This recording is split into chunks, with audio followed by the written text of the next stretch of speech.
In the 2+ years I've been doing the I Built Them So You Don't Have to series, I've kissed a lot of frogs. I've had a lot of bad champions that I've built out, booked out, so that we could show whether or not they could be used. And frankly, there's been a few good surprises, there's been a few duds, and a whole lot in the middle with a couple of really good surprises and a couple of really good legit champions. But I have a mission on this channel to build one and make a video on every single epic in the game for this series. And every once in a while, you get to make a video on a princess. So, do not let your eyes fool you. This sweet, sweet Ogryn is indeed a princess. So let's get into it.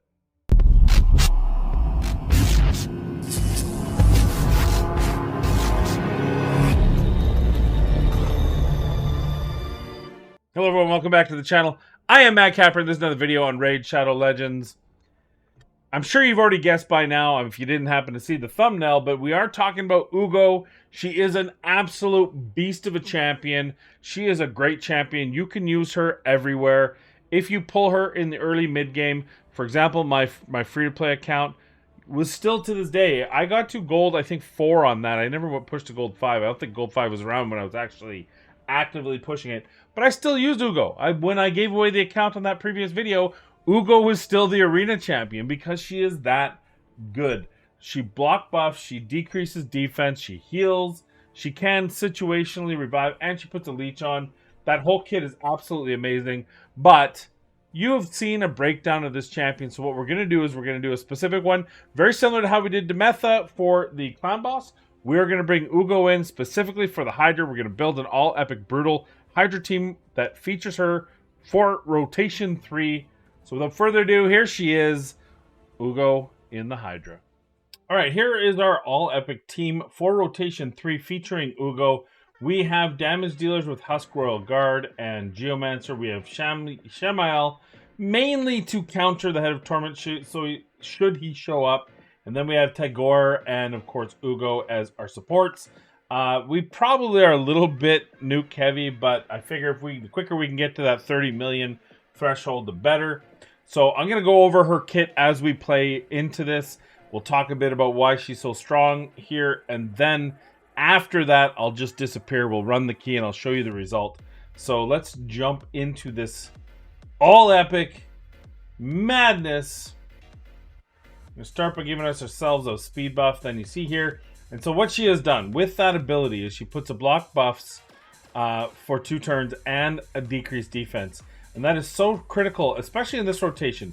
There's no weak affinity possibilities. The whole starting lineup, there's only 1 force affinity in all, but the whole starting lineup is non-force affinity. And the head of poison, the head of blight, puts this poison cloud, which this actually blocks. And of course, the decreased defense is going to increase our damage. So this is always a nightmare to see if that happens. It didn't. We didn't get the rotation, so we're going to have to free regroup. Always free regroup. After the first rotation, maybe you don't have to do this, but I always find it's a good practice to make sure that you start off on the right foot by giving yourself every opportunity to succeed, including the taunt. There's the taunt that we have. That's why I make them go so fast. Now we can do a full hit here. We want to take out this head as soon as possible. So of course we're not going to get the hit the wrong thing. That's why. So we're gonna go after this one. I usually like going after the head of blight right away because it's the weakest of the bunch. But in this case, we're gonna go that way. So this is gonna put on a shield, which is gonna help with survivability. Now this ability has 2 things that's so important. First of all, it heals for 20% of her max HP. It removes a random debuff, but it also removes a heal reduction first. Then it removes the debuff. Then it heals. And in that case, we didn't necessarily need the heals, but in that case, we did have the random debuff there. So we're gonna go with this again. Good, we got the taunt. That's all we care about. Oof, that's a lot of taunts on their side. But this is actually isn't that bad because we do have the HP burn up, so we don't mind if the Head of Wrath takes some shots on us early. The more the merrier, I always say. I've never said that before. Well, maybe I said it once just to see what it felt like. And here comes the big hit. Boom, that's okay. All that did was some good damage against the Head of Decay.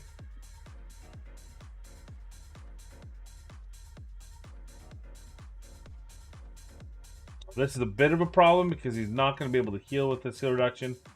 Get those slows out. We will get those speeds up. And this is why we bring Tagore in here, is because of that right there. It was very bad luck. Now, yeah, we'll try to taunt again. We didn't get it. That's okay.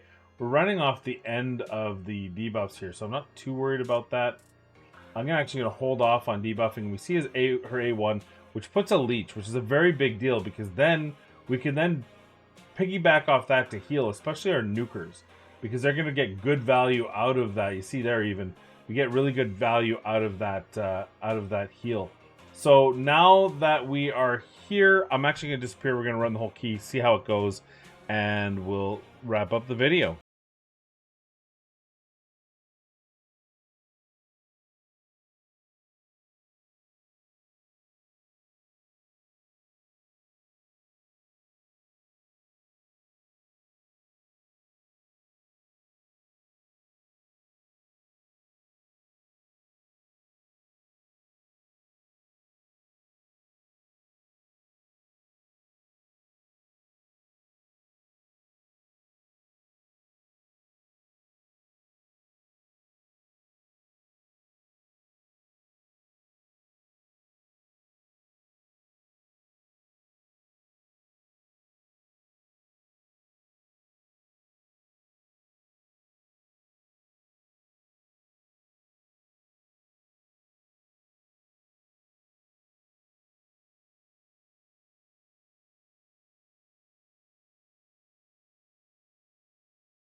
And there we are. We got a little bad luck. I put it on auto because once you get to the 30 mil, I don't like autoing with Geomancer, but once you get past the one key nature of it, I just put it on auto, and I was not paying full attention, and one of my champions got eaten alive. But hey, we're gonna keep that result, and we're gonna show you the team that we used here. There it is, beautiful. We're gonna show you the stats. I wish I would show the stats here, but because I didn't really make a team. We'll go in. Well, I guess we can't do it like that. Let's go to each of the individual champions here,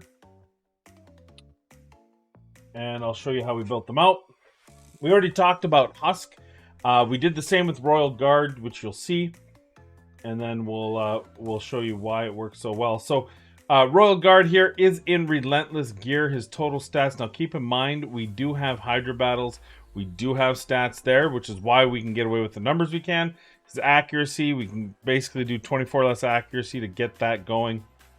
So 51,000 health, 4,000 attack, 197 crit damage, 361.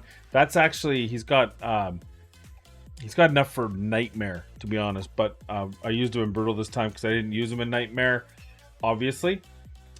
Then next we're gonna go to Husk.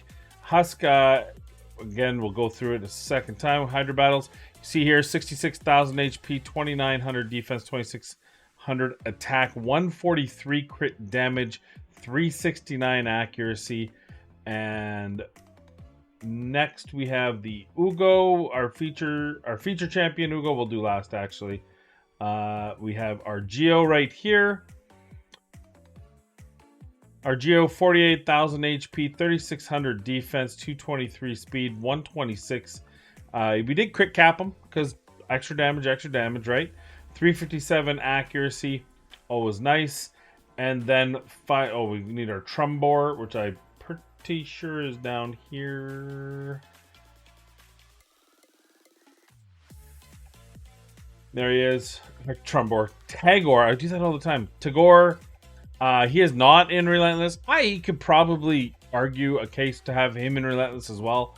Getting extra turns in the Hydra is always a good thing. And in case you wanted to know what his masteries were, but because he's the only one, all the damage dealers would be the same masteries. We talked about that before. His total stats are 84,000 HP, 268 speed, 317 resistance. And at some point I'm going to start making all resist teams for Brutal and Normal because I'm pumping up the resistance in the area bonus, so it should be fine after a spell. And then finally, let's talk about the featured champion, of course, is the mighty Uugo. Uugo sitting here at 419 accuracy. Doesn't even need to be that high. It's actually higher. 443 accuracy, 248 ignore, 150 crit damage, 264 speed, 76,000 HP, 3,100 defense. She lives, she breathes, she's strong. Her, again, Uugo, most everyone, I want to have this War Master proc. It just adds damage overall, right? And we have the sniper, and we have the pin cushion. I don't know, was it Master Hexer? I don't even know what it's called. What's that called? Master Hexer. Oh, I got it right. Which is a chance to extend. And of course we have this for the leech, which is the chance to place. And her artifacts again in Relentless. Relentless is God in Hydra, in my opinion. It really makes a difference between an easy and a hard one key. And there's the team. It's an all epic team. This is probably the easiest rotation right now to do all epic teams. There's plenty of them available for you, but that is the Uugo. Where else can we use Uugo? We can use, see, I have 3 of them built. I use her all the time in Hydra. I use her at least in 2 battles in Hydra, sometimes 3. She is very strong here, but she's also strong in Arena, 3v3, early, mid, even late game Arena. She's got that block buffs with the decreased defense. Very hard to deal with a nice and fast Uugo. She also has, and it's something you don't really talk about often, but she has a passive that places increased speed and a block damage buff on this champion for 1 turn if she is the last living ally. And on top of that, this will actually, if all allies are dead, it revives them with 50% HP, fills their turn meters by 50% instead of the heal reduction and the 20%. So very strong ability if you can make sure that she is the strongest of your group. So just thought I would mention that. Overall, great champion, obviously, but there's how I use her.